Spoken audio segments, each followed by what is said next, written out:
Hello friend कल इसका part 1 पढ़ाए थे प्रेजेंट इंडेफिनिट में। काफ़ी रूल्स बताए थे आपको बेहतरीन तरीके से। तो वहाँ पे हम लोग पढ़ चुके थे निगेटिव तक, अफर्मेटिव का निगेटिव। अब यहाँ से हम प्रेजेंट इंडेफिनिट ही टेंस पढ़ेंगे। अभी इसमें इंटरगेटिव सेंटेंस पढ़ेंगे, प्रश्नवाचक वाक्य वाला। जैसे कभी कभी प्रश्नवाचक जैसे नहीं रहता, क्या मैं खाता हूँ, क्या मैं बोलता हूँ, इस तरह के वाक्य आते हैं तो क्या कहते हैं। इसका रूल है, बस बहुत ही सिंपल है दोस्तों, बन जाएगा बहुत ईजी। जब प्रश्नवाचक चिन्ह होता है, इंट्रोगेटिव सेंटेंस मतलब होता है प्रश्नवाचक वाक्य। जैसे पहले क्या आ जाए तो क्या कैसे बनता है, तो इसमें सबसे पहले क्या करना है, डू या डज। जब एक वचन रहेगा तो डज लगाएंगे, या बहुवचन रहेगा तो डू लगाएंगे।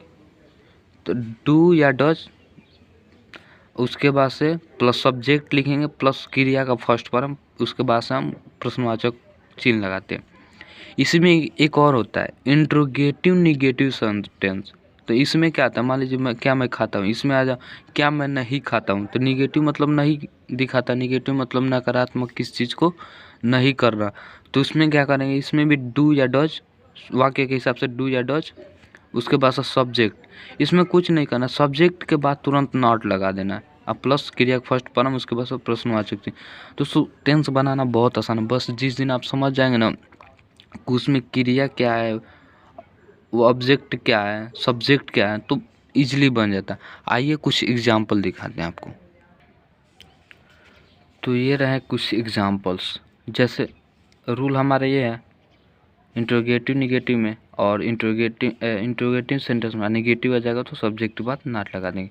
तो जैसे पहला दिया है, क्या हम लोग पढ़ते हैं, तो ये निगेटिव नहीं है क्योंकि इसमें नहीं का उपयोग नहीं है। तो क्या हम लोग पढ़ते हैं, तो इस रूल से हम लगाएंगे। तो क्या, सबसे पहले हम देखते हैं हम लोग, इसमें देखते हैं बहुवचन है या एक वचन है। तो वी के साथ हमेशा बहुवचन आता है दोस्तों। तो बहुवचन है तो वी के साथ हम क्या लगाएंगे, डू का उपयोग करेंगे। तो डू हो गया दोस्तों। हम लोग का स्पेलिंग क्या होता है, वी होता है। डू यू वी, पढ़ना का क्या होता है, रीड होता है, रीड। आप फिर से प्रश्नवाचक चिन्ह, ये प्रश्नवाचक चिन्ह मत बोलिएगा, ये भूलेंगे तो आप, यदि आप प्रश्नवाचक चिन्ह छोड़े तो आपका सही रहते हुए भी गलत हो। इसलिए निगेटिव में, इंट्रोगेटिव में कभी प्रश्नवाचक वाक्य नहीं छोड़ते हैं।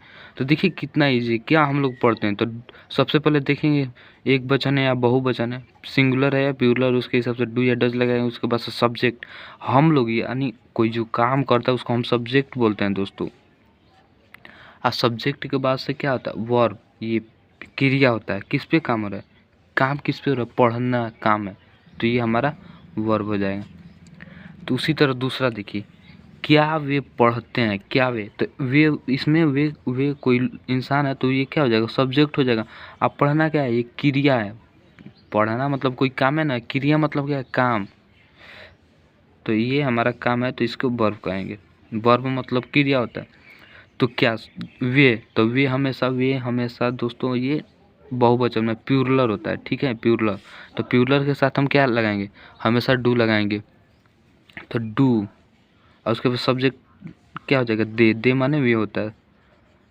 सबसे पहले डू या डज, उसके बाद से सब्जेक्ट, उसके बाद से क्या वे पढ़ते हैं। तो भाई सिंपल है, रीड माना पढ़ना वाला, रीड। ये देखिए दोस्तों कितना आसान है। फिर एक और देखिए, निगेटिव, इंट्रोगेटिव निगेटिव में क्या होता है, क्या सीता गाना नहीं गाती है। तो इसका रूल देख लीजिए यहाँ पे, डू डज या उसके बाद सब्जेक्ट, सब्जेक्ट के बाद बस नॉट लगाना, उसके बाद क्रिया का फर्स्ट फॉर्म लग जाता है। क्या सीता गाना नहीं गाती है, तो सीता क्या है दोस्तों, एक वचन है, सीता अकेले है ना, तो सीता हो जाएगा। तो एक वचन आएगा तो क्या लगाएंगे, डज लगाएंगे, ये दिमाग में रखिएगा, डज। तो सीता, इसमें क्या, सीते ना सब्जेक्ट है, सब्जेक्ट माने वो इंसान, कोई वस्तु जो काम कर रहा है। तो सीता कोई लड़की वो काम करी, तो सब्जेक्ट मतलब उसी को होता है, तो सीता हो जाएगा, सीता। तो डज सीता, और सब्जेक्ट के बाद तुरंत हम नॉट लगाते हैं रूल में, सीता, डज सीता नॉट, और क्या होता है, सिंग, तो गाना नहीं गाती है। तो सीता, डज सीता नॉट सिंग, सिंग माने गाना, सिंग ए सॉन्ग, सॉन्ग, सीता गाना नहीं गाती है। उसके बाद से प्रश्नवाचक वर्ग, देख रहे हैं कितना तो इसमें देखिए ये वर्ब हो गया, ये ऑब्जेक्ट हो गया। गाना कोई वस्तु है जिसको गाया जा रहा है, तो उसी तरह पहचानना पड़ेगा। अब दूसरा है, क्या आप अंग्रेजी नहीं जानते हैं, तो इसमें आप आ गया। तो यू जब कभी आता है ना, तो यू के साथ हमेशा डू का उपयोग होता है, ये दिमाग में रखिएगा। क्या आप गाना नहीं गाते, नहीं। क्या आप अंग्रेजी नहीं, सबसे पहले ढूंढा जाता है सब्जेक्ट, तो आप मतलब इंसान कोई है तो उसको सब्जेक्ट कहेंगे। अंग्रेजी क्या है, अंग्रेजी कौन वस्तु है दोस्तों, तो वस्तु को हम ऑब्जेक्ट बोलते हैं। और ये जानना समझना पढ़ना लिखना, ये क्या है, ये सब क्रिया है। तो आप यू के साथ हमेशा क्या लगता है, डू लगता है। तो डू क्या आप अंग्रेजी नहीं जानते, तो डू यू और सब्जेक्ट हो, सब्जेक्ट के बाद तुरंत हम नॉट लगाएंगे। डू यू नॉट नो माने क्या होता है, जानना का स्पेलिंग क्या होता है, नो होता है। नो ये वाला no, KNOW। Do you know English, तो ये सिंपल है। उसके बाद प्रश्न देखिए कितना इजी है।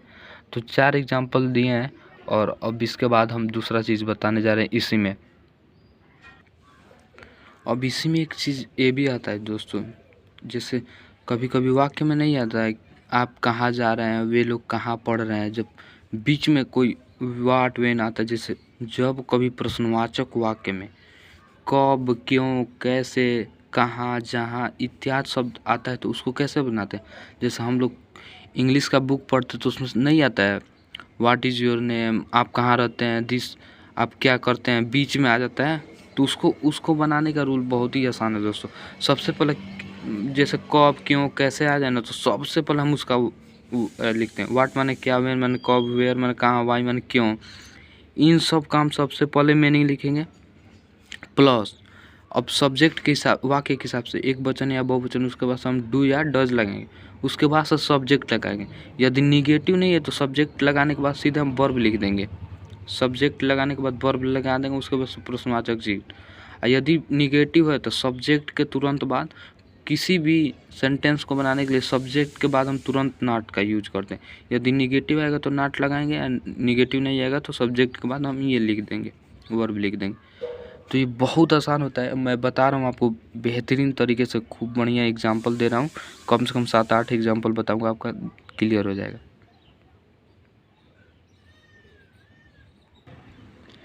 दोस्तों मैं कुछ एग्जाम्पल लेके आया हूँ, आपको यहाँ पे बेहतरीन तरीके से क्लियर हो जाएगा जो भी डाउट्स हैं। तो जब इस तरह से बीच में आता है कहाँ, कब, कैसे, प्रश्नवाचक वाक्य आ जाए तो उसको कैसे। पहला दिया आप कहाँ रहते हैं, आप कहाँ रहते हैं, तो कहाँ सबसे पहले ये प्रश्नवाचक वाक्य है ना, तो इसकी मीनिंग हम सबसे पहले लिखेंगे। तो कहाँ का क्या स्पेलिंग होता है, कहाँ का होता है वेयर माने कहाँ, वेयर। उसके बाद से डू डज हम लगाते हैं। तो आपका यू होता है, तो यू हमेशा बहुवचन होता है, तो क्या लगाएंगे, यू के साथ हमेशा डू लगाते हैं। तो वेयर डू, अब वेयर डू हो गया ये। अब यू माने आप होता है, तो यू लिखेंगे। अरे देखिए पहले यहाँ पे प्रश्नवाचक वाक्य लिखेंगे मैं नहीं, उसके बाद से डू या डज, उसके बाद से सब्जेक्ट। तो इसमें सब्जेक्ट आप ही है ना, आप जिस आप कोई इंसान तो वही ना सब्जेक्ट हो गया। लिव, अब वर्ब क्या है, रहना, तो ये वर्ब है, तो लिव होता है LIV। तो ये हमारा, उसके बाद प्रश्नवाचक वाक्य इस तरह से बन जाता है दोस्तों। देखिए दूसरा, वे लोग कहाँ रहते हैं, वे लोग कहाँ रहते हैं, कहाँ, तो कहाँ का स्पेलिंग क्या होता है दोस्तों, वेयर होता है। इसमें भी कहाँ, वेयर, सबसे पहले उसकी मीनिंग वेयर। अब वे मतलब ज़्यादा लोगों को दिखा रहा है, तो क्या लगेगा, वेयर डू, वे लोग, तो वे लोग, दे माने वे लोग होता है, दे, ये सब्जेक्ट हो गया ना, दे। तो उसके बाद तब ये उसके बाद से सब्जेक्ट में दे। कहाँ पढ़ते हैं, तो दे रीड, हो गया दोस्तों। कितना सिंपल है बनाना। सीता क्या खाती है, क्या का सबसे पहले हम लिखेंगे तो वाट हो जाएगा, और उसके बाद से सीता क्या है, सीता अकेले है, तो सीता के साथ हम डज लगाएंगे, एक वचन के साथ सीता। तो वाट डज, उसके बाद से सब्जेक्ट, सीता क्या है, सब्जेक्ट है, सीता। अब सीता क्या खाती है, तो ईट, कुछ भी खाए उससे क्या मतलब है, ईट। सीता क्या खाती, हो गया। आपका भाई कैसे पढ़ता है, कैसे पढ़ता है, कैसे। तो हाउ माने क्या होता है, कैसे। हाउ, अब आप आ गया ना, तो यू माने आप होता है, तो आप के साथ हम कभी हमेशा डू लगाते हैं। तो क्या हो गया, हाउ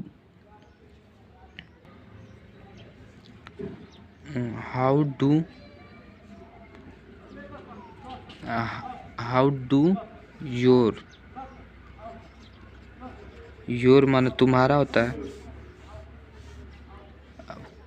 योर ब्रदर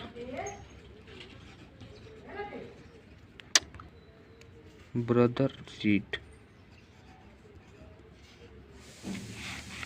पांचवा देखिए, वे लोग कब काम करते हैं, वे लोग कब काम करते हैं।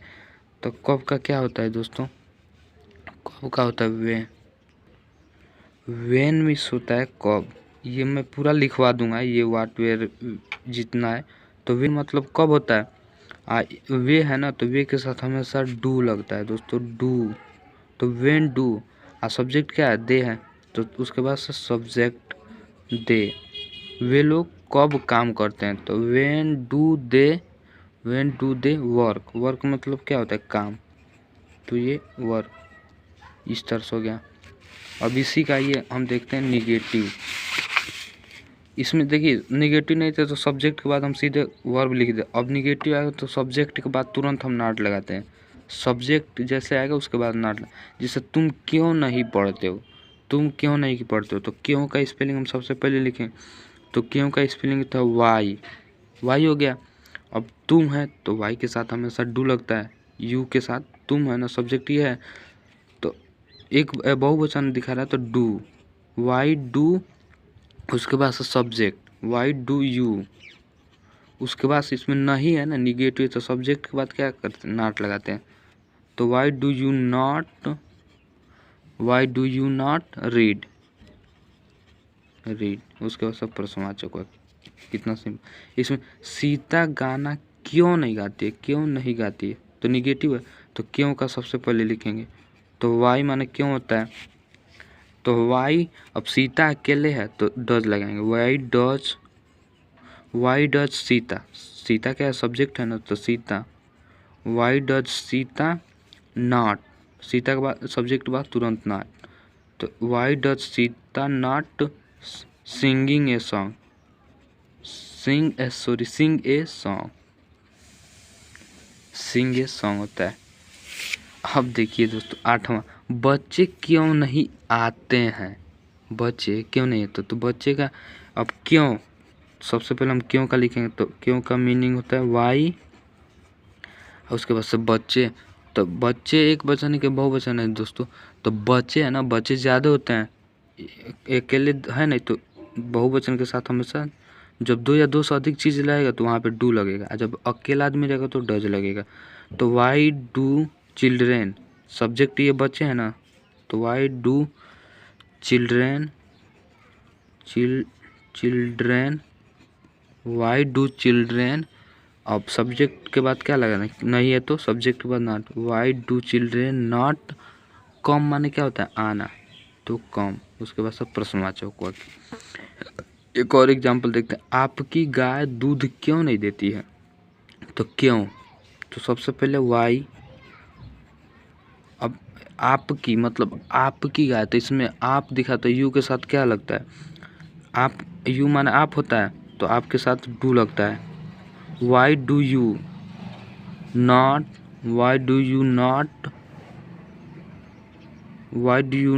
मिल्क, तो why do you not milk